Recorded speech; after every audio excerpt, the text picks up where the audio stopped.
Yesterday, our last video we did on this channel was all about United leading the race to sign a player who goes by the names of Cody Gakpo. And obviously, this time round, very many sources have really gone ahead to tap into the source of Clesio Mercato, and obviously went ahead to let us know that Ten Hag's priority winter target is Cody Gakpo after losing Cristiano Ronaldo, and he wants to bring him in because he can play well as a center forward and obviously as a wide forward. Welcome to United Matters channel. How are you guys and where are you watching us in? Smash the like button, comment and share, and if you're watching us for the very first time, endeavor to subscribe to this channel so as not to miss out on stories that we do upload in here on a daily. Rokan David is my name.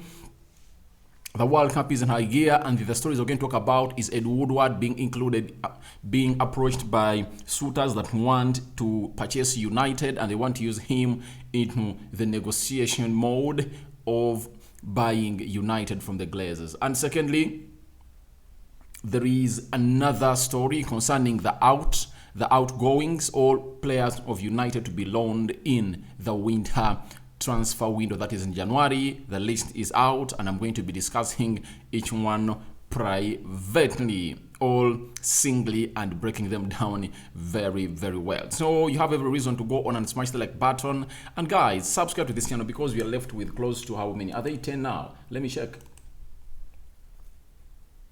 We are left with just 10 subscribers to hit 9,000 subscribers on this channel. So guys, endeavor to subscribe to this channel so as not to miss out on stories that we do upload in here on a daily. But Cody Gakpo is really becoming a very realistic target for United according to what he's doing at the World Cup. Today he has scored the fastest goal in the World Cup tournament today, 5 minutes and is it 4 seconds? That's when Cody Gakpo got it home through a rocketing effort that the goalkeeper of Ecuador couldn't stop, and it went to the back of the net to make it 1-0 for a side which goes by names of Netherlands. And towards the end of the first half, Ecuador equalized through an effort that really went through very many legs of the players of Ecuador, but one of the players was offside, and obviously that goal was nullified to make it 1-0 in favor of Cody Gakpo. Now, I told you yesterday that however much Cody Gakpo is valued at 45 million euros or 50 million euros, by the time the World Cup ends,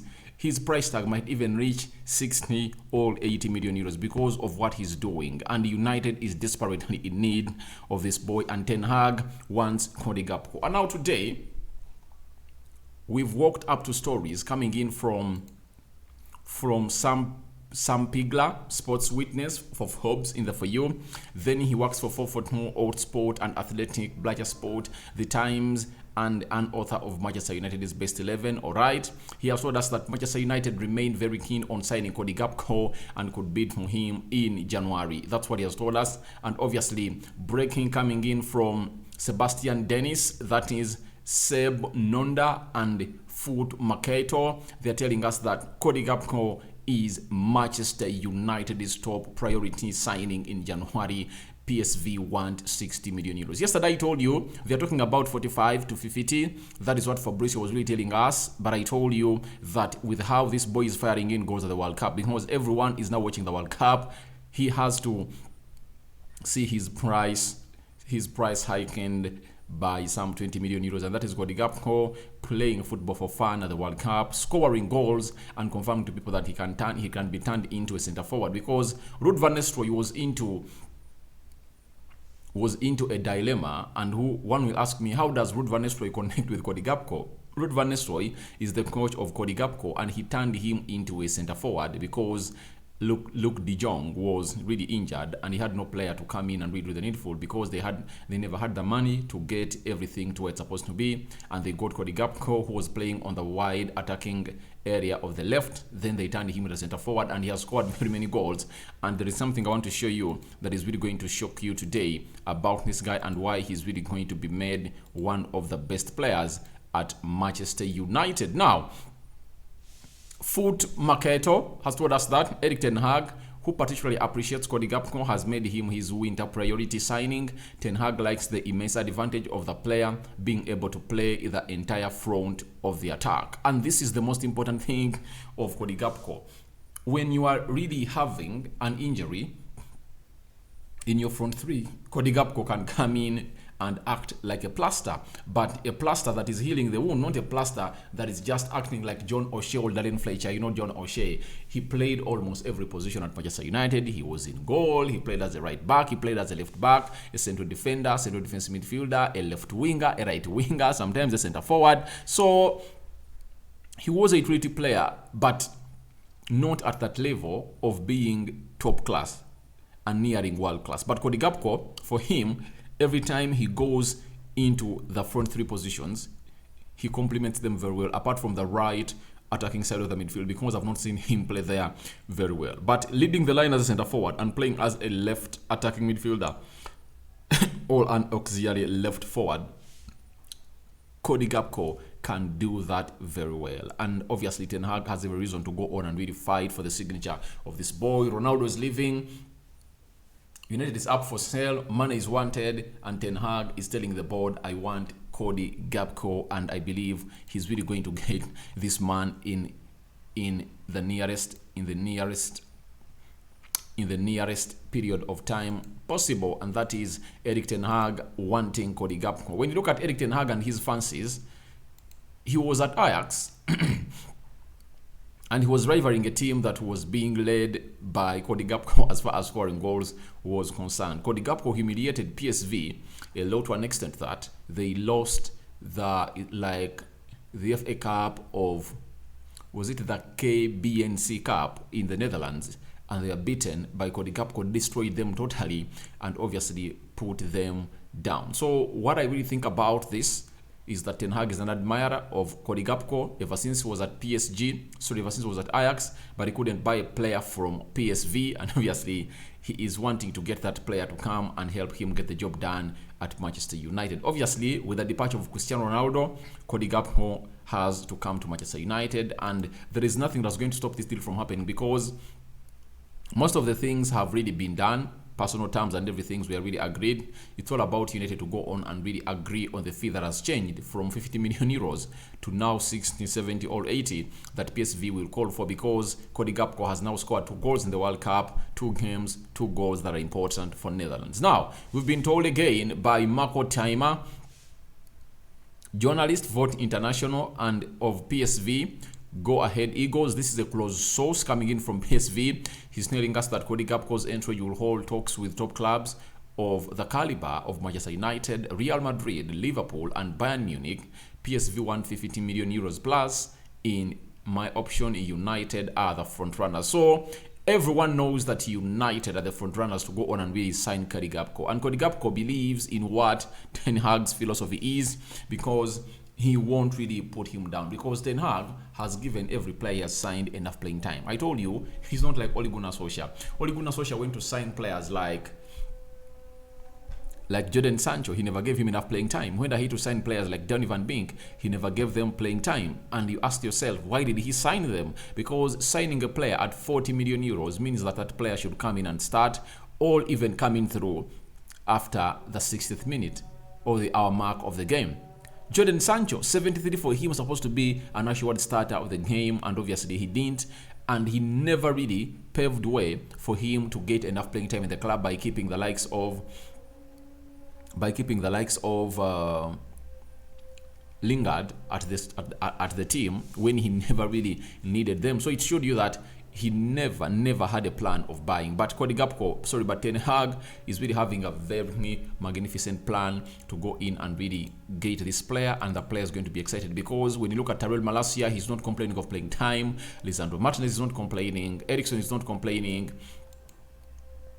Anthony is not complaining. All the players has brought in, Casemiro, they are really getting enough playing time, and this is what is making Cody Gakpo an expensive player. This season, Cody Gakpo has been directly involved in 34 goals in 28 games for club and country this season. He has 18 assists and 16 goals. So you know what it means for Cody Gakpo, and why he is really that man that is needed to come in and really let everything known to many of us. So as we really talk about this, Cody Gakpo is just into the quotation or in line to join Manchester United. And I know it's not going to take long. After the World Cup, United will go out and act quickly, because Ten Hag will tell them, please act quickly, negotiate that deal and get it done, because we need that player. Cody Gakpo coming in at Manchester United, I think it's going to be very easy. Even before the Glazers are selling, reason being, bringing Cody Gakpo obviously will increase on the amount of the money that the Glazers will want. They are wanting close to between 6 and 9 billion pounds to get United sold to the next owner. And how do you really convince your owner to go on and really pay in money that you've left quality players down here? Obviously, by bringing players like Cody Gakpo, who are the next future. You can negotiate and tell them, I bought Cody Gakpo at 50 or 60 million euros, but I believe he's going to play in win United trophies, and when you're going to be selling him, you'll be making a profit of like more 60 million euros for Cody Gakpo from Manchester United. Now, talking about selling United, we've been told by Matt Hughes, the chief sports reporter of the Daily Mail, that Ed Woodward has been approached for a consulting role by groups looking to buy Manchester United to advise them on their potential purchase, given his excellent relationship with the Glazers. Now, he comes into the picture, but I don't want it to turn out like how it turned out last time when Ed Woodward came out and negotiated a deal to bring the Glazers to Manchester United, and when David Gill left, Ed Woodward was given the position of the CEO of Manchester United, and he really spent close to £1 billion in buying United players, but obviously the players never had resale value and they couldn't benefit the club. He went in for the players wanted, who had the brand that could really make United money and be used as a purchasing tool when they're negotiating business deals, not the on-pitch deals. Then he never built a philosophy at the club. He never showed how good he was, because he sacked 4 managers. He sacked Moyes. He appointed and sacked Moyes. Appointed and sacked Van Gaal. He appointed and sacked Mourinho. He appointed and sacked Ole Gunnar Solskjaer. And obviously, he appointed Rafragnik. Bringing 5 managers and sacking them from the club, and yet for you are not leaving, is really cynical. You get? Is really cynical, and he was using them as a sacrificial lamb, yet he was the man who was wrong. Why? A very prolific and a person who understands the game of football, what he does, you have to go out and get in a football director. You design and decide on what football philosophy you want to portray on the field of play. After that, you get the coach that fits into your philosophy. Then you spot players that even if that coach leaves, another coach will come in through and go ahead and really do that project, and it goes to where it's all you want it to be. Look at Brighton. Graham Potter left. They brought in De Zerbi, and De Zerbi is almost a fit into what Graham Potter is. And see, Brighton, they are really playing the same football they played under Graham Potter. That's where the game of football is. Look at Man City. You get? They brought in Mancini, they brought in Pellegrini, and then they brought in Pep Guardiola, because these two, Mancini and Pellegrini, were just laying ground for Pep Guardiola to come in through, and it was not hard for Pep Guardiola to go on and really do the needful and really make his team as it is, to win the last 4 Premier League games in the Premier League trophies in the last 5 years. Look at Chelsea.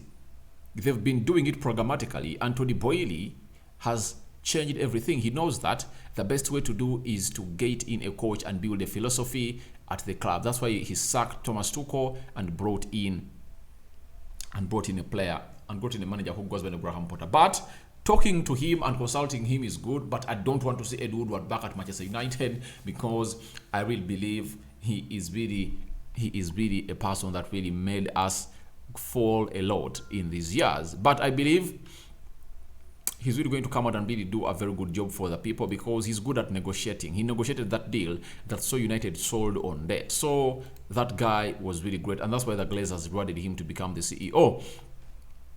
Now, as we carve into the January winter transfer window, United is going to go out and really loan out loads of its players in the reserve team or in the underage teams. Remember, I think around September, Samuel Lucas, the chief correspondent of Manchester United at the Manchester Evening News, came out and affirmed how United are going to go out and loan players from the academy. They've graduated from the academy and they need more playing time. Hanbome Jabri was loaned to Birmingham. Amad Diallo was loaned to Sunderland, playing very well. Ethan Laird, Queen Park Rangers. Fernando Alvaro, Preston North End, playing as a left back there and is getting enough playing time and putting in lots of assists. Now, it's all about Tengi Mengi as Ricky Fly. He works for the Manchester Evening News and is a United writer there. He has told us that Tengi Mengi and Dishon Bernard are both looking to leave on loan in January, having been forced to stay at the club this summer due to injuries. So Tengi Mengi plus summer. Last season he played for Birmingham, though he had spells of injuries or bad injuries that really saw him return to Manchester United, and now because of injury he never got a team. But I believe Birmingham will be willing to welcome him, and the likes of Middlesbrough, where Michael Carrick is the permanent manager now, and he is already calling in for Zidane Iqbo to go that side. I think I'd take it Tengi Mengi and Bernard in there for you. So those two have been confirmed that they're going to be loaned by Manchester United in the January transfer window. Then Charlie Savage is expected to be loaned out in January. Excellent player. You saw him playing the midfield too with Zidane Iqbo, and he really played very well. I believe it's high time at the age of 19 for him to cross to the championship. He goes to the championship, he plays close to 2 or 3 years there. I believe he'll be a top player. And when you look at Casemiro, Ericsson, they are both 30 years of age. Fred is 29, meaning that United in the next 2-3 years, they'll be saying bye-bye to players like Casemiro, Ericsson and Freddy, and maybe Zidane Iqbo and Charlie Savage. If at all they would have impressed the manager, they would have been looked at, or they will be looked at the perfect replacements. But Zidane Iqbo is a sure, and Charlie Savage, I know they are really going to be part of that midfield of United in the next 2 or 3 years, but they need to go out and really play enough football. The other one that I really felt bad about is Kobbie Mainoo. He's expected to start the club to continue his development despite interest from several clubs for loan. Kobbie Mainoo is the new Paul Pogba. If you've known Paul Pogba and you know how Paul Pogba plays, this guy plays exactly like Paul Lebede Pogba. And to me, I believe it's time we loaned him out, because no reason to keep him at Manchester United because he is lacking development. Training with Erik ten Hag is good, but I believe getting match situations, game in, game out, serves better advantage to Kobbie Mainoo than being at Manchester United and playing into the under-21s of United. But is he's 18 years of age?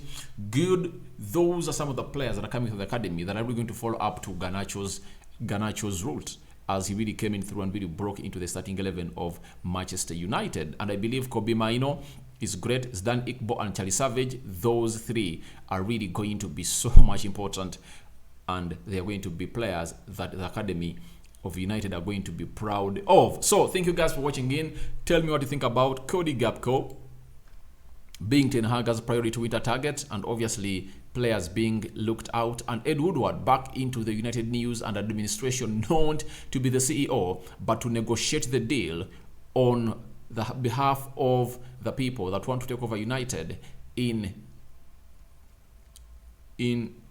unison with the Glazers to get the best deal for the people that have been running United for the last 17 years, and they've ruined our club from where we are to sleeping giants. Sign out for now. See you later.